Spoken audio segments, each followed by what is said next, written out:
Hey, what up, Long Beach? Let's start the show, your weekly rundown of the top local sports stories. The show is brought to you by the Long Beach Post as well as the 562.org. That's JJ Fiddler. I'm Mike Guardabascio, and this week we're fired up because it's playoff time in the LBC.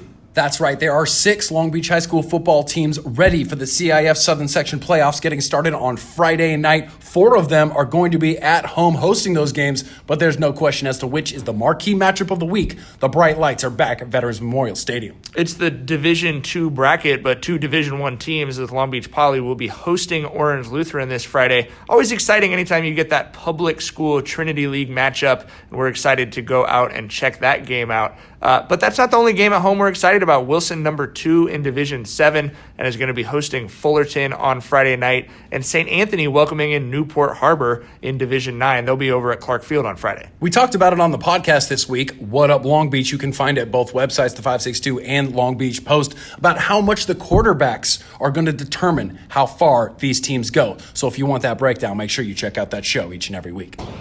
It's not just about football right now, though. It's also water polo playoff time. And boy, what a great start for the Long Beach teams as Wilson, Milliken, and Long Beach Poly all picked up big-time first-round wins in Division 3, 4, and 5. The Bruins are number 1 in that division and look like they are poised for a CIF championship run. It would be the 13th water polo championship at Wilson, obviously one of the city's most storied legacy historic programs. And it was also a historic night for those teams because Wilson was able to win their first playoff game in 3 years, and Poly and Milliken also won first playoff games in more than a decade. Yeah, it had literally been 10 years for Milliken. It had been 40 years for Long Beach Poly since they got to the second round of the water polo playoff. So you wrap all that up and you got a lot of stuff we're going to be very excited about. Second round and quarterfinals are Thursday and Saturday of this week.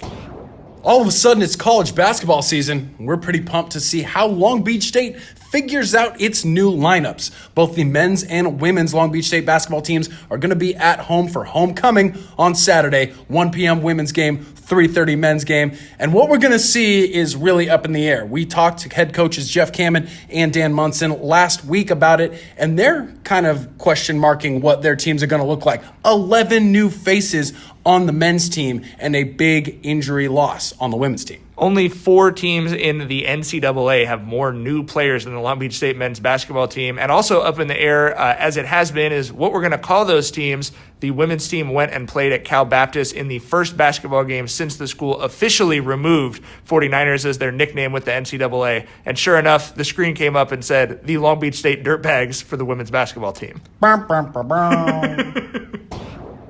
High school football playoffs, not the only football in the city that you should be paying attention to because the LBCC Vikings redemption, it's happening right now. They are a win away from a big goal of theirs. Yeah, this team has wanted to win a conference championship. They did not win it last year. They did win it the 2 years before, and this team just keeps marching towards that history. They had a big 58-35 win over Moore Park last Saturday that was also head coach Brett Peabody's 50th win with the LBCC program. Now it's a pretty simple matchup. They're going to the College of the Canyons this Saturday. If they win, they clinch at least a share of the conference title.